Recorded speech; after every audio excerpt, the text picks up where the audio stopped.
ये मालूम है कि हमारी पार्टी कांग्रेस, बीजेपी व अन्य किसी भी विरोधी पार्टी तथा गठबंधन आदि के साथ मिलकर नहीं, बल्कि अकेले ही अपनी पार्टी के बलबूते पर पूरी तैयारी व दमदारी के साथ ये चुनाव लड़ रही है। इसके साथ ही हमने टिकट बंटवारे के मामले में भी सर्व समाज के लोगों को उचित भागीदारी दी है, जिनको कामयाब बनाने के लिए अपनी पार्टी के लोग पूरे जी जान से लगे हैं। हालांकि आज यहाँ आपकी इकट्ठा हुई ये भीड़ व भीड़ के जोश को भी देखकर अब मुझे भी एक काफी हद तक भरोसा हो गया है कि पिछली बार की तरह इस बार भी आप लोग अपने प्रदेश से या लोकसभा चुनाव में अपनी पार्टी का बेहतर रिजल्ट जरूर लाएंगे। इसके लिए अब मैं आप लोगों का ध्यान कुछ जरूरी बातों की तरफ दिलाना चाहती हूँ और इस संबंध में विशेषकर मैं कांग्रेस, बीजेपी व इनके अन्य सभी सहयोगी दलों के बारे में ये कहना चाहूंगी कि आजादी के बाद शुरू में केंद्र व देश के काफी राज्यों में भी ज्यादातर सत्ता यहाँ कांग्रेस पार्टी के हाथों में केंद्रित रही है, किंतु इनकी अधिकांश मामलों में रही गलत नीतियों व गलत कार्य प्रणाली आदि की वजह से ही फिर इस पार्टी को केंद्र व काफी राज्यों की भी सत्ता से बाहर होना पड़ा है तथा यही स्थिति इनकी सहयोगी पार्टियों की भी बनी रही है, जिसके कारण ही फिर पिछले कुछ वर्षों से बीजेपी व इनके सहयोगी दल केंद्र एवं काफी राज्यों की भी सत्ता में काबिज हो गए हैं, लेकिन इनकी भी ज्यादातर रही जातिवादी, पूंजीवादी, संकीर्ण, सांप्रदायिक व द्वेषपूर्ण नीतियों एवं कार्य प्रणाली आदि से तथा इनकी कथनी व करनी में भी काफी अंतर होने की वजह से अब ऐसा लगता है इस बार ये पार्टी भी यानी कि भारतीय जनता पार्टी भी केंद्र की सत्ता में आसानी से वापस आने वाली नहीं है, बशर्ते यदि ये चुनाव इस बार फ्री एंड फेयर होता है तथा आम चर्चा के मुताबिक वोटिंग मशीनों में भी कोई गड़बड़ी आदि नहीं की जाती है। और वैसे भी इस बार चुनाव में इनकी कोई भी पुरानी एवं नई चल रही नाटकबाजी, जुमलेबाजी व गारंटी आदि काम में आने वाली नहीं है, क्योंकि अब देश की जनता काफी हद तक इस बात को समझ चुकी है कि इनकी पार्टी ने अब तक देश के विशेषकर गरीबों, कमजोर तबकों, मध्यम वर्गीय एवं अन्य मेहनतकश लोगों को जो इन्हें अच्छे दिन दिखाने के असंख्य प्रलोभन भरे वायदे किए हैं तथा अनेकों हवाई व कहवाई व कागजी गारंटी आदि भी दी है, तो उनका जमीनी हकीकत में अभी तक इन्होंने लगभग 1/4 हिस्सा भी कार्य पूरा नहीं किया है, बल्कि इसके स्थान पर इनका ज्यादातर समय व ताकत भी या इनके अपने चहेते रहे बड़े बड़े पूंजीपतियों एवं धन्ना सेठों को ही ज्यादा से ज्यादा माला माल व धनवान आदि बनाने में तथा उन्हें हर स्तर पर छूट देने व बचाने में ही लगी रही है, जिनके अधिकांश आर्थिक सहयोग से ही ये पार्टी व अन्य पार्टियां भी अपना संगठन चलाती हैं तथा चुनाव आदि भी लड़ाती हैं, जिसका काफी कुछ खुलासा बॉन्ड की आई रिपोर्ट से भी हो जाता है। और इस संबंध में मैं आप लोगों को ये बताना चाहती हूँ कि अभी कुछ दिन पहले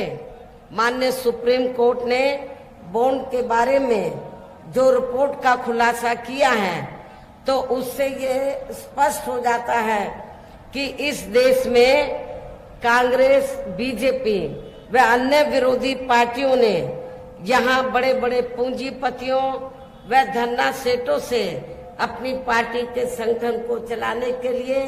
व चुनाव आदि लड़ाने के लिए तो इन्होंने अरबों खरबों रुपया इस देश के बड़े बड़े पूंजीपतियों व धन्ना सेठों आदि से लिया है।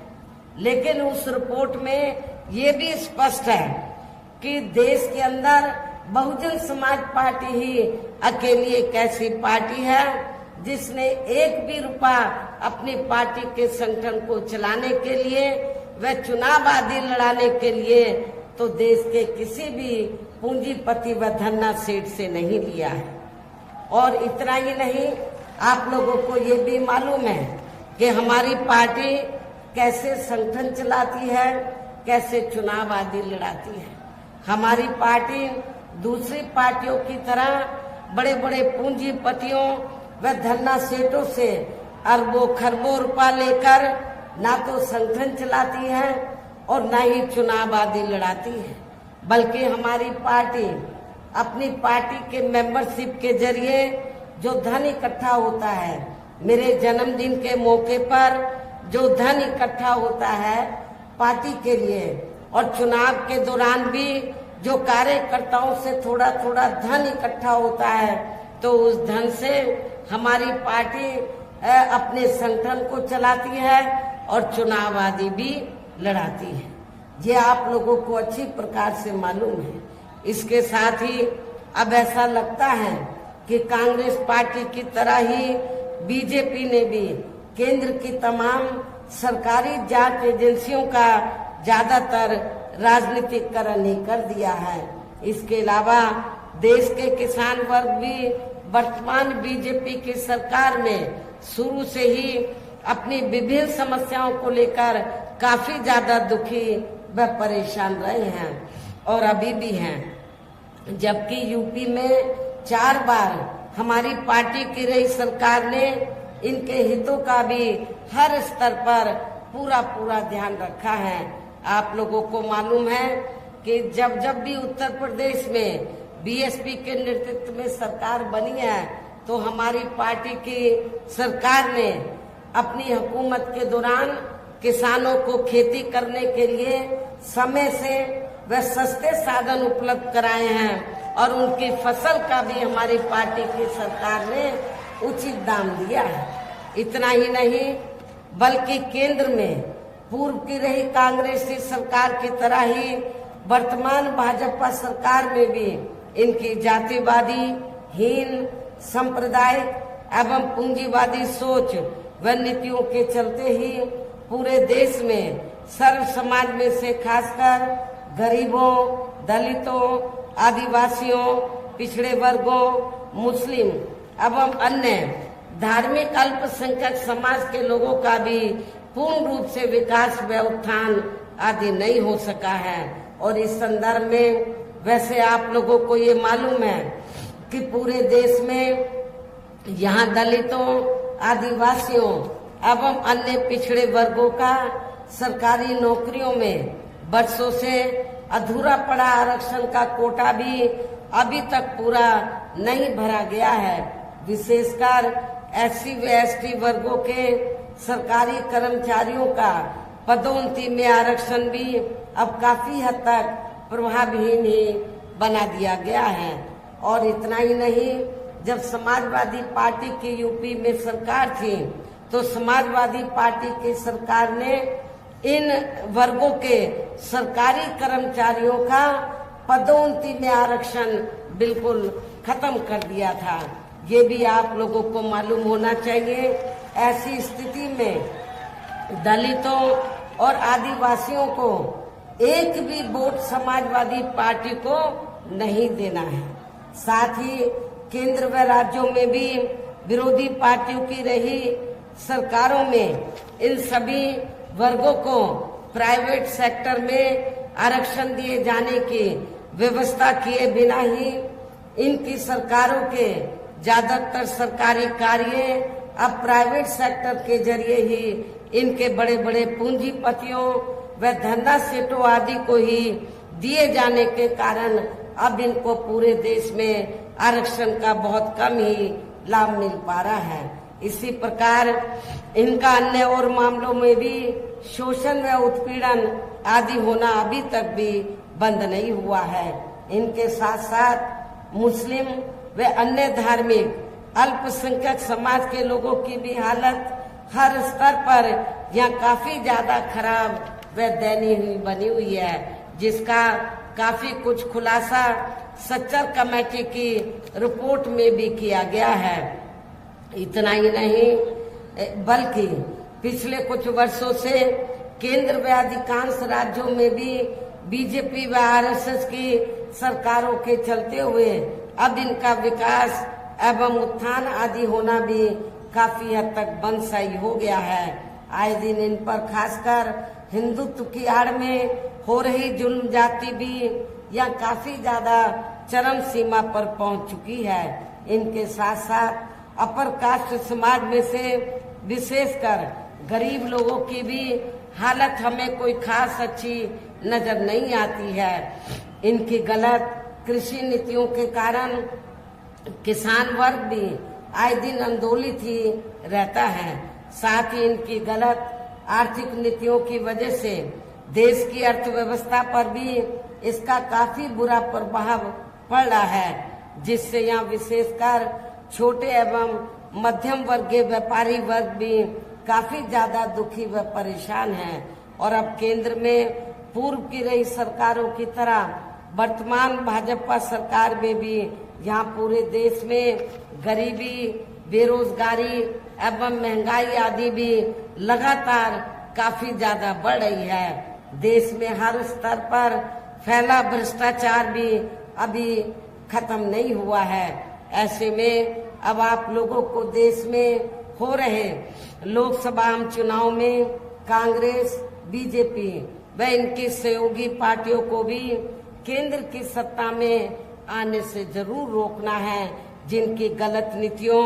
व गलत कार्य प्रणाली आदि को आप लोग काफी हद तक आजमा भी चुके हैं।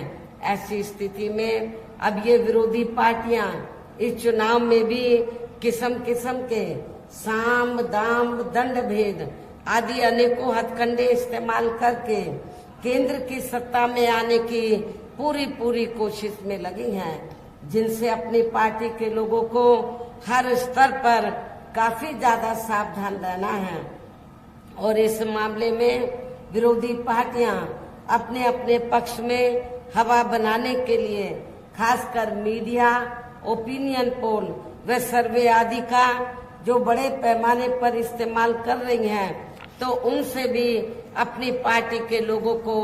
बिल्कुल भी गुमराह नहीं होना है। इसके साथ ही विरोधी पार्टियों के विभिन्न रूपों में जारी किए गए इनके हवाई व प्रलोभन भरे चुनावी घोषणा पत्रों एवं वायदों आदि के बहकावे में भी अपनी पार्टी के लोगों को कतई नहीं आना है, जिन्हें ये पार्टियां चुनाव खत्म होने के बाद ज्यादातर अमल में नहीं लाती हैं। और अब जिन पर से देश की जनता का अधिकांश विश्वास ही उठ गया है। यही खास वजह है कि हमारी पार्टी किसी भी चुनाव में अपनी पार्टी का कोई भी चुनावी घोषणा पत्र आदि जारी नहीं करती है। वैसे भी हमारी पार्टी किसी भी मामले में कहने में बहुत कम बल्कि कार्य करके दिखाने में ही ज्यादा विश्वास रखती है। और इस बात का सबसे बड़ा सबूत ये है कि उत्तर प्रदेश में 4 बार हमारी पार्टी के नेतृत्व में रही सरकार ने चुनाव में अपनी पार्टी के बिना कोई जारी किए गए चुनावी घोषणा पत्र के ही प्रदेश व आम जनहित में काफी कुछ ऐतिहासिक कार्य करके दिखाए हैं, जिनकी अब देश में अधिकांश पार्टियों की सरकारें काफी नकल भी कर रही हैं। जबकि इस मामले में हमारी पार्टी का ये कहना है कि यदि इन पार्टियों के स्थान पर केंद्र में हमें अपनी पार्टी की सरकार बनाने का मौका मिलता है, तो तब फिर हमारी पार्टी की बनी सरकार केंद्र में यहाँ तक रही सभी विरोधी पार्टियों की सरकारों की तरह केवल हवाई व कागजी कार्य आदि नहीं करेगी, बल्कि उत्तर प्रदेश की तरह ही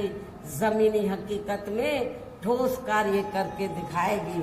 और इस संदर्भ में खासकर मैं ये कहना चाहूंगी, केंद्र द्वारा देश में पिछले कुछ समय से अति गरीब परिवारों को अस्थायी तौर पर फ्री में जो थोड़ी सी खाद्य सामग्री आदि दी जा रही है, तो उससे इनका यानी कि गरीब लोगों का स्थायी तौर पर भला होने वाला नहीं है। लेकिन ये थोड़ा सा फ्री में राशन देकर बीजेपी व आरएसएस के लोग क्या करते हैं, जब चाहे देश में छोटा चुनाव हो, किसी भी राज्य में या बड़ा चुनाव हो, तो इसकी आड़ में बीजेपी व आरएसएस के लोग गरीब लोगों का जो वोट है उसको बनाने का प्रयास करते हैं, ये कहकर कि केंद्र की सरकार ने तुमको फ्री में राशन दिया है, जबकि इसमें रत्ती भर भी सच्चाई नहीं है। मैं आप लोगों को, गरीब लोगों को ये बताना चाहती हूँ कि आप लोगों को जो फ्री में थोड़ा सा राशन आदि दिया जा रहा है, तो ये आप लोगों के अपने खुद के पैसे का है, क्योंकि पूरे देश की जनता जो केंद्र की सरकार को टैक्स देती है और टैक्स के जरिए जो सरकार के पास पैसा आता है, उस पैसे से आपको मुफ्त में राशन दिया जाता है। इसलिए ये देन बीजेपी व आरएसएस की नहीं है, ये आप लोगों का पैसा है। आपके पैसे से ही आप लोगों को ये राशन आदि दिया जाता है। वैसे भी इनकी ये जटिल समस्या, गरीब लोगों की ये जटिल समस्या हर हाथ को काम देने से ही केवल दूर हो सकती है, जिसकी तरफ हमारी पार्टी की बनी सरकार विशेष ध्यान देगी। साथ ही देश में पिछले काफी वर्षों से आए दिन बढ़ रही गरीबी, बेरोजगारी व महंगाई आदि से भी जनता बहुत ज्यादा दुखी व परेशान है, जिसे भी आर्थिक नीतियों में तब्दीली करके जरूर दूर किया जाएगा। हिंदुत्व की आड़ में, धर्म की आड़ में भी पिछले कुछ वर्षों से खासकर मुस्लिम समाज के लोगों का द्वेष की भावना से जो इनका काफी ज्यादा शोषण व उत्पीड़न आदि किया जा रहा है, तो उसे भी जरूर रोका जाएगा। और ये सब हमने अपनी यूपी की रही सरकार में करके भी दिखाया है। आप लोगों को मालूम है कि जब उत्तर प्रदेश में जब भी बीएसपी के नेतृत्व में सरकार रही है, तो मेरी हुकूमत में कोई भी हिंदू मुस्लिम दंगा फिसाद नहीं हुआ है, अमन चैन का वातावरण कायम रहा है। इसके अलावा हमने यूपी में सर्व समाज में से गरीब एवं बेरोजगार लोगों को बेरोजगारी भत्ता आदि न देकर उन्हें बड़ी तादाद में रोटी रोजी के साधन भी उपलब्ध कराए हैं। जो अब ये कार्य भी अधिकांश ठंडे ही पड़े हैं, जिनको फिर केंद्र में बीएसपी की सरकार बनने पर प्राथमिकता दी जाएगी। कहने का तात्पर्य ये है कि देश में इस समय हो रहे लोकसभा चुनाव में विरोधी पार्टियों के जारी किए गए उनके हवाई व प्रलोभन भरे चुनावी घोषणा पत्रों आदि के बहकावे में अब यह खासकर देश के अति गरीबों, मजदूरों, बेरोजगारों एवं अन्य मेहनतकश लोगों को बिल्कुल भी नहीं आना है। और अब इन्हें ऐसी सभी विरोधी पार्टियों को हर हालत में केंद्र की सत्ता में आने से जरूर रोकना है, जिनकी कथनी व करनी में काफी अंतर रहा है तथा जिन्हें ये लोग वर्षों से आजमा भी चुके हैं। ऐसे में अब मेरा यही कहना है कि आप लोगों को अपने खुद के व अपने प्रदेश, क्षेत्र एवं देश के भी हित में अपने वोटों को या कांग्रेस, बीजेपी व अन्य विरोधी पार्टियों को न देकर केवल अपनी एकमात्र हितैषी पार्टी बहुजन समाज पार्टी को ही देना है। जो ये पार्टी उत्तर प्रदेश की तरह ही देश में भी अपनी पार्टी की सरकार बनने पर फिर पूरे देश में यहाँ अपनी पार्टी की सर्वजन हिताय व सर्वजन सुखाय की नीतियों पर आधारित ही सरकार चलाएगी। इसके साथ साथ केंद्र से जुड़ी आपके क्षेत्र की जो भी यहाँ स्थानीय समस्याएं होंगी तो उन्हें भी फिर दूर करने का हर संभव पूरा प्रयास किया जाएगा। साथ ही यहाँ गरीबों, मजदूरों, बेरोजगारों, कर्मचारियों, किसानों, छोटे व्यापारियों एवं अन्य मेहनतकश लोगों के हितों का भी विशेष ध्यान रखा जाएगा। सर्व समाज में से खासकर दलितों, आदिवासियों, पिछड़े वर्गों, मुस्लिम व अन्य धार्मिक अल्पसंख्यक समाज के लोगों के विकास व उत्थान के साथ साथ हर स्तर पर इनकी सुरक्षा आदि के लिए भी सख्त कदम उठाए जाएंगे। और तभी फिर यह वास्तव में अपने देश के महान संतों, गुरुओं व महापुरुषों में भी विशेषकर महात्मा ज्योतिराव फूले, श्री छत्रपति शाहू जी महाराज, श्री नारायण गुरु, बाबा साहब डॉक्टर भीमराव अंबेडकर एवं मान्यवर श्री कांशीराम जी आदि का अधूरा रहा सपना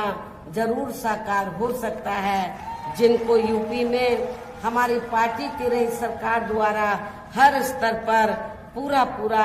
आदर सम्मान दिया गया है। लेकिन ये सब विरोधी पार्टियों को अच्छा नहीं लगा है।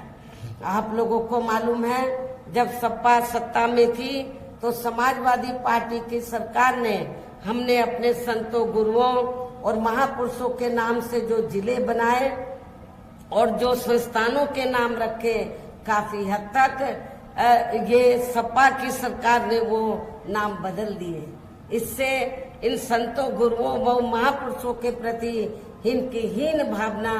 साफ नजर आती है। क्या ऐसी स्थिति में आप लोग समाजवादी पार्टी को वोट देंगे? मैं समझती हूँ बिल्कुल भी नहीं देंगे। इन्हीं खास बातों के साथ ही अब मेरा देश व आपके स्टेट के भी हित में यही कहना है कि हमारी पार्टी ने यहाँ जिनको भी लोकसभा के लिए चुनाव के मैदान में उतारा है, जो आपके सामने मंच पर भी, जो आपके सामने या मंच पर भी मौजूद हैं, तो उन्हें आपको जरूर कामयाब बनाना है, जिसके लिए यहाँ पार्टी के सभी स्तर के छोटे बड़े पदाधिकारी एवं कार्यकर्तागण आदि पूरे जी जान से लगे हैं। और अब अंत में मेरा यही कहना है कि आप लोगों को वोट पड़ने वाले दिन या बीएसपी के अपने सभी लोकसभा उम्मीदवारों को, अर्थात हमने आपके गोरखपुर मंडल से तो जिनको भी चुनाव के मैदान में उतारा है, तो जिनके समर्थन में आप लोग यहाँ मुझे सुनने के लिए आए हैं, तो हमने गोरखपुर सदर लोकसभा की सीट से श्री जावेद सिमनानी को, महाराजगंज लोकसभा की सीट से मोहम्मद मौसमे आलम को, बांसगांव सुरक्षित लोकसभा की सीट से डॉक्टर राम समुज को, कुशीनगर लोकसभा की सीट से श्री शुभ नारायण चौहान को, देवरिया लोकसभा की सीट से श्री संदेश यादव उर्फ मिस्टर को हमने चुनाव के मैदान में उतारा है। तो मेरा आप लोगों से यही कहना है कि बहुजन समाज पार्टी के इन सभी प्रत्याशियों को बीएसपी का जो चुनाव चिन्ह हाथी है, हाथी चुनाव चिन्ह के सामने वाले बटन को दबाकर इनको जरूर आप लोगों को कामयाब बनाना है, इनको पार्लियामेंट में जिताकर जरूर भेजना है।